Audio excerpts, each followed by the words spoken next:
operating on a frequency of 52 megacycles by authority of the Federal Communications Commission. A test program follows.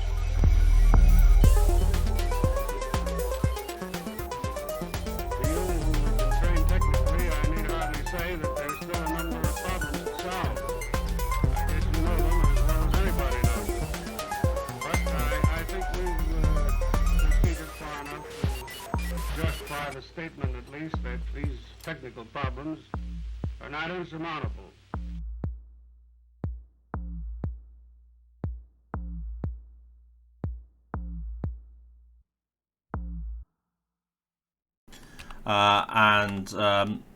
He does a great job doing a deck breakdown and a breakdown of all the information that we have. Now, as ever, Brett, I can't see the chat, so anything, I'm looking for you to jump in while we go through this, but let's get started. Do we have a quiz this week? I believe we do. We do, yes. So, what we'll talk about today. Since the playoff, the SAS scaling is finished, so we're no longer going up, we're now going down. Over these 9 rounds, we started at SAS 60 to go to SAS 74. More than 2,000 decks have been played. That is a huge test pool of decks. I'm really happy with that many decks. Oh, hell yeah. And we've recorded nearly 1,000 games. Which makes sense. If there's 2,000 decks have been played, then we have 1,000 games. Give or take. We have seen metrics and trends each round compared to the previous one, so let's now see the evolution of SAS metrics along with KOTE rounds. And this is what I'm most excited on, the geek that is in me. I haven't looked at any of these today. I went straight to the quiz, so I'm looking at these first time as well.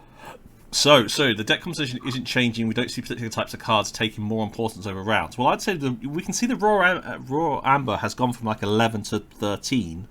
You kind of expect as the set increases. Yeah, but artifact count actually went down. Yeah, well, it's gone from 4 to 3, so it's not exactly gone down far. I mean, it's gone to 4. I know this was probably done like to properly simulate what how the trends went, but it just looks like my 3-year-old has been told to draw a line, and these are the 5 lines he drew. Does not mean it's still not true. But also, so you go ahead. Yeah, 17 to 18 creatures is probably about right.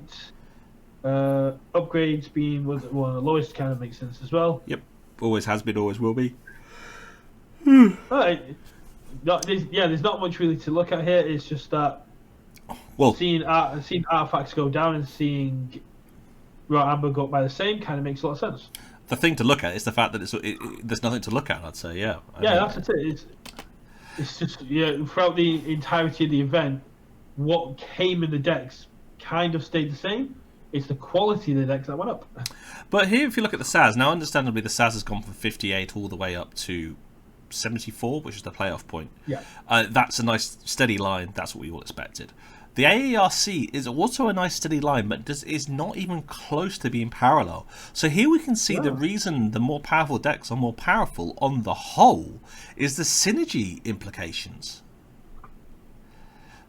And to a degree anti-synergy, but the synergy is really the driving change as we go through. Synergy, I mean, if you look at the ARC, there was a huge dip around 5 on 6, but the actual SAS, that is not a stable line in any way at all. That is, especially towards the end of the climb, that is huge. Completely. And then your anti-synergy kind of staying the exact same. Yeah. And then we have amber control. So the most important thing we have here is expected ambers going up from 18 to 21 in a bit. That's not too surprising. We're seeing efficiency increase from 3-ish to 7-ish. Again, not too surprising.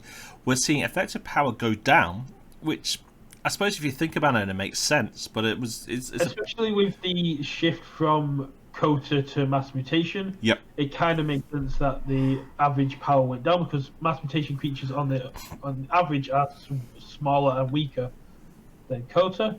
But what I'm looking at here is the amber control. That is a nice steady line, but then around round 7 it just sort of evens out and sort of stays the same. Yeah. And I said, and also the creature control going up, down, and it looks like it's trending down again. Okay, it's only 1 week, but it's I would have thought it'd be a more clear increase. The efficiency got me because like I basically every week I said that it was going to go up, but then we see Basically went down. Yeah, round 3 and round 5 it went down, and then after round 5 it sort of like steadily shot up and caught up to kind of where we were expecting. Yeah. Sorry, my daughter's asking where her phone is. So moving on to the next matches page, Artifact Control unsurprisingly has gone from less than 1 to just under less than 1. I mean, that's not much of a change. Disruption has gone from 1 to 2.5, 1.5 to 2.5. But then other hasn't changed much, and creature protection suddenly has a bigger spike at the end for the playoff. 74 when we saw the huge increase in mass mutation, we saw a huge increase because ever since Worlds Collide, Keyforge has become a more board-centric game. Worlds Collide and mass mutation are more about what you've got on the board and what abilities you can manipulate on the board. Whereas KOTE, you didn't even need a board to win. Sometimes you could just literally play cards from your hand to win. Yep, it's very much a change. We're seeing that there, but again, the disruption we saw it sort of flatten out in round 4, but then a huge increase as we got into the higher, as we got up to a little bit higher in the SAS. Yep. So a few words about top 32. Synergy, round 6 to top 32, near enough the same. Anti-synergy has changed completely. Well, not changed completely. Has a noticeable drop.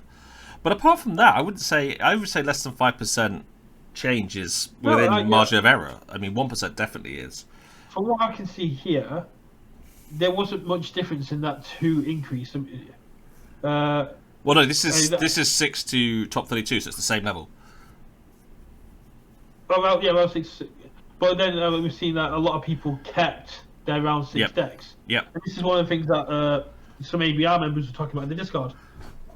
One of the great things about going down in the climb now is, and what led to the red player getting disqualified in the feature game, is that you have information about what your opponents have played in the future now.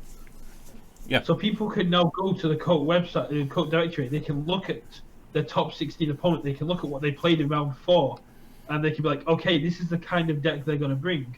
And it now gets to psychological warfare of, do you bring something that counters your opponent's round 4 deck, and if you or do you bring something that counters the counter to your round 4 deck, and at that SAS level, do you have those decks? That's why it's all going to be interesting to see what comes wrong. It's going to be really interesting once we get to the top 4 and the top 2 when they haven't got those decks to rely on and they have to submit new decks. Oh yeah, very much so. So we're going to come on to the quiz now as ever. So as Brett fires up the generator to load the quiz kit,